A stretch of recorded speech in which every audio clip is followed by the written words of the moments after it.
Hey, church. I am so thrilled. I am sitting next to my good friend, Jason Young, who I've known for, we were trying to do the math earlier, 20 years ish. So that's a long time. And apart from being just personal friends, I've known Jason in the context of a variety of different ministries, but he currently serves with an amazing NGO in town called Mother's Choice. And so he's here today with that hat on to tell us more about the needs in the city as it relates to the unborn, children that are at risk or vulnerable, what the state of affairs is. So maybe we could start there. Just tell us a little bit about Hong Kong and kind of the lay of the land as it relates to that area. Sure. And thank you, Brett, again for this opportunity. It's great to be here. So I'll start with the macro challenges. So first of all, there are about 1 in 4 of the children growing up in Hong Kong are growing up in poverty. And in recent years, studies show that almost 50% of adults in Hong Kong have shown some signs of depression, and about up to 25% of youth have struggled with mental health issues. And also after social unrest and after COVID, we found that a lot of pressure has been placed on family relationships in Hong Kong. And hence, with all these macro factors combined, the risk is that tens of thousands of children are at risk of neglect, abuse, and abandonment. Right? Now, if you step further forward into that information, you find that, okay, so if there's all these children at risk, right, how is the system in Hong Kong set up? Can we handle all these children at risk? Are we able to care for them? And so you see that actually Hong Kong's residential or institutional care is already heavily overloaded. Okay, there are over 4,100 kids right now in institutional care, and on average they stay over 5 years in the institution. So that's 5 years of their most formative years where they're not able to experience a loving and stable family. And we know, right, both scripture and science tells us that children thrive much better and they do much better in life if they can grow up in a loving, stable family. Another 650 kids plus are still awaiting services. That means that they are stuck in hospital cribs or in unsafe, unstable, at-risk living situations for over a year already. Okay. And yes, there are about 1,100, almost 1,100 foster families, approved foster families in Hong Kong, but 88% of those foster families are already occupied.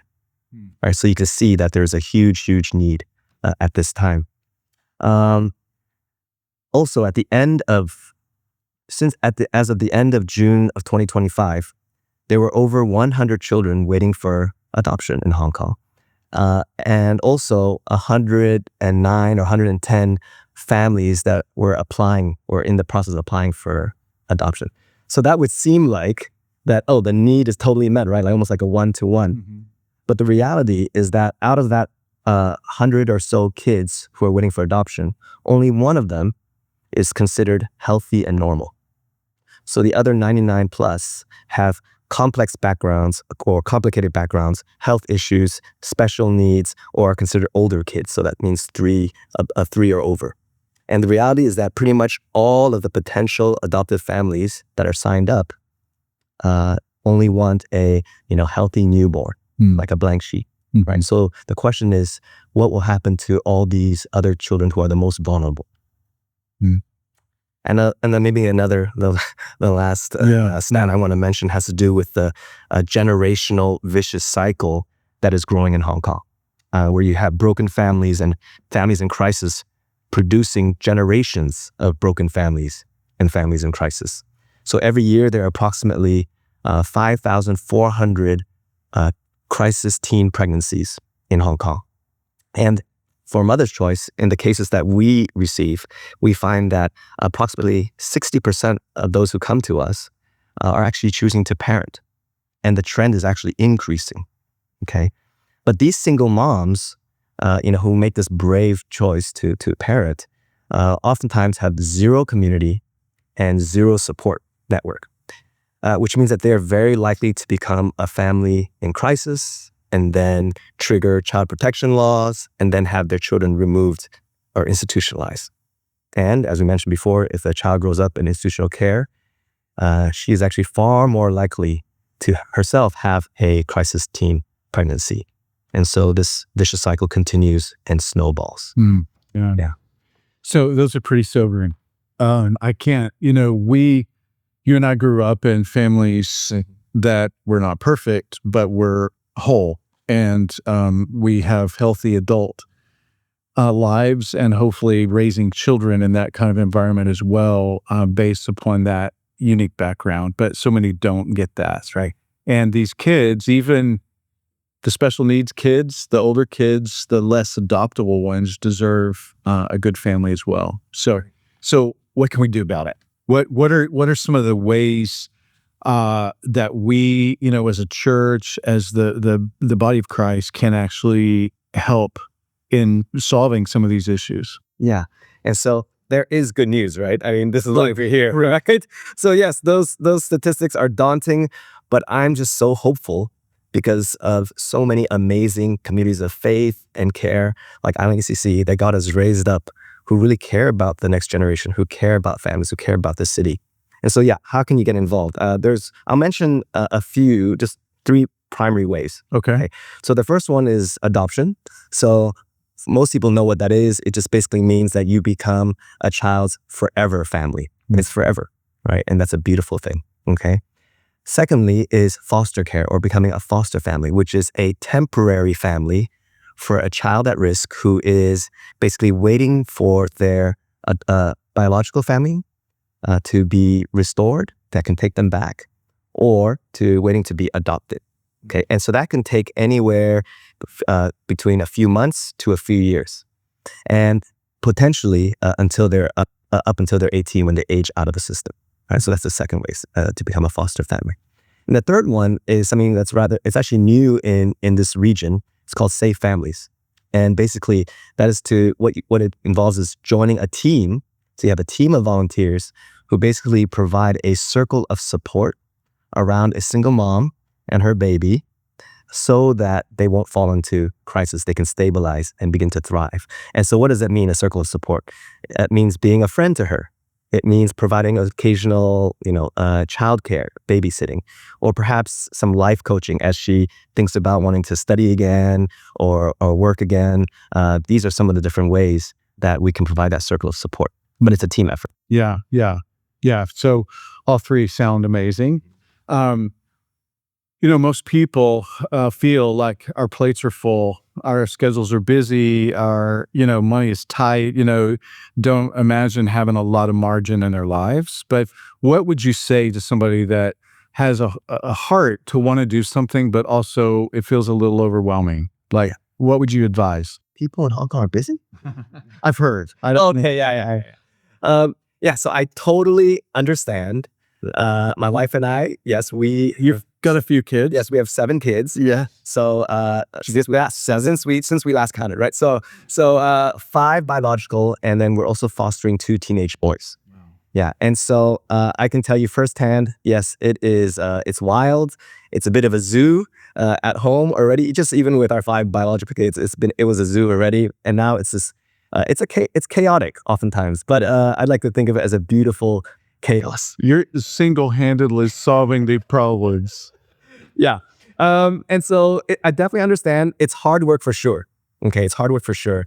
But we've also found that it's very doable when we are doing it together as a team. And so actually my wife and I, we have a whole team of people supporting us on this fostering journey, and it makes it very doable. It makes it sustainable. It actually makes it more joyful as well, because we find that, when you're doing it with others, like-minded, it becomes this like a team, kind of a team building experience, we could say, and also more fruitful. It's more effective when it's done in community. And I really think that's actually God's design, is that we wouldn't try to take care of the most vulnerable just on our own, but we do it in community, right? And so that's something where we always say, and I didn't come up with this, as an African proverb, right? If you want to go fast, you go alone. If you want to go far, go together, right? And so that's something that we find it's been very real for us, experiencing the power of community and making it doable. Yeah. Yeah. Yeah. Um, So to somebody that's overwhelmed, apart from saying, "Hey, I'm overwhelmed too. I get it." yeah. You would say, "Hey, there's ways to do it that where you share the load or you spread the burden out a bit, Mhm. and so it becomes maybe a smaller commitment, maybe a visit or a Right. babysitting periodically, Mhm, mhm.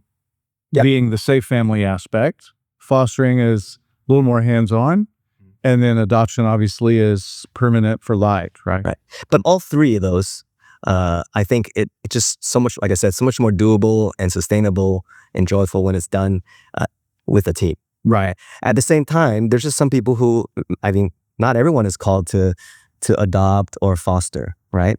And the reality is that what I find is that, yeah, not everyone is called to do those things, but everyone is called to do something, right? So, and that's where I think that oftentimes we think it's all or nothing, right? But actually, there's many ways to get involved with caring for orphans and widows, for vulnerable children and families. For example, you can come alongside an adopted family or a foster family or a family in crisis, and for example, help with the kids' homework, or do some babysitting, or help take the kids down to the park or the playground, right?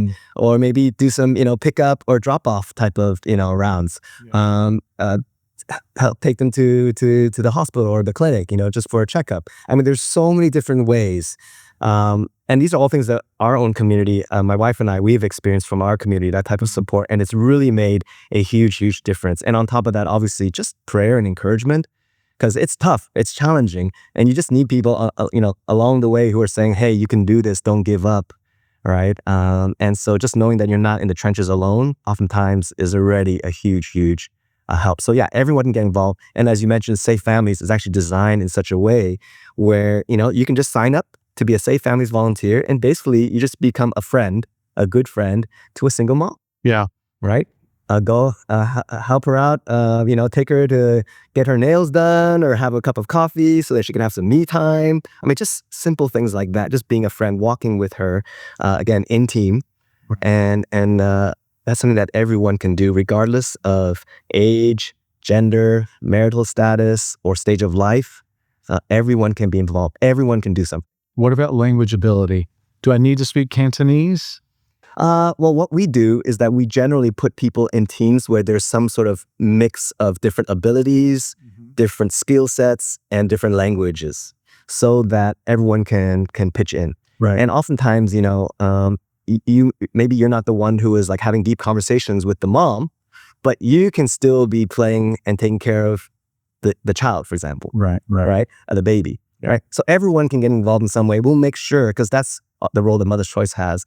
We train, we vet, we match, right? And we support, making sure that the volunteers are put into teams where everyone can engage and contribute meaningfully. Yeah. Sounds good. So we've established that the needs are real, that they're immediate. Yeah. That the church is called uniquely to care for the vulnerable.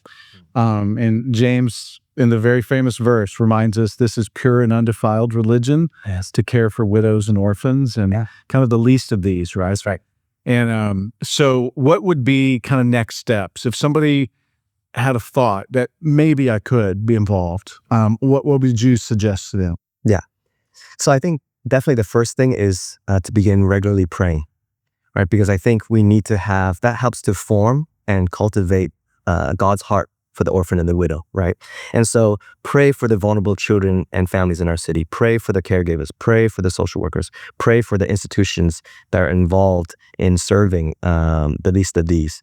And pray for our city. Pray for the next generation. I think that's definitely where we want to start, and where that will also sustain the work. So the first thing. And then secondly is to look for opportunities to support any adopted families or foster families in your community, maybe in your school community, in your neighborhood, in your own network, right? Because there are always families in crisis around us if we just look, if we make ourselves available, right? And as we always say, it takes a village, right? So start to help be that village for these families that are in the trenches and need help, right? So that's the second thing. Just begin to help out. And then the third thing is to learn more, right? you can learn a lot. There's a lot more to learn. We're all on this lifelong journey of learning how to care well for vulnerable children and families. And one of the best ways to do that is to actually attend a Mother's Choice info session, right? And begin to find out what are the practical ways that you can get involved, right? And so I know that there's many opportunities to do that, and potentially we can, hold a info session for Island ECC as well. So, Jason, just as we wrap things up, what is there any final words you might have for somebody? Just a word of encouragement to those that are considering this involvement. Yeah, sure. I think for me personally, for my wife and I and our family, our community, getting involved in caring for orphans and widows, the most vulnerable children, has been one of the most toughest and challenging experiences of our lives. But at the same time, it has been one of the most formational and fulfilling. It's not just for me personally, but for, again, our family and our whole community. And so, yeah, it's definitely going to be challenging and tough. But again, I think it's worth it. Yeah. I really feel it's worth it. And I highly, highly recommend. You're a fan. I'm a fan. Yeah. But there's no sugarcoating here. Right. It is very, very challenging, but everything worthwhile and has eternal significance and value is challenging. Yeah. And the second thing I want to bring up very quickly is Isaiah 1:17, which has been something for me, has been a real anchor verse in all of this. And I just want to read it to you. It says, "Learn to do good, seek justice, help the oppressed, defend the cause of orphans, fight for the rights of widows." And I want to highlight that first word, learn. Yeah. Learn to do good.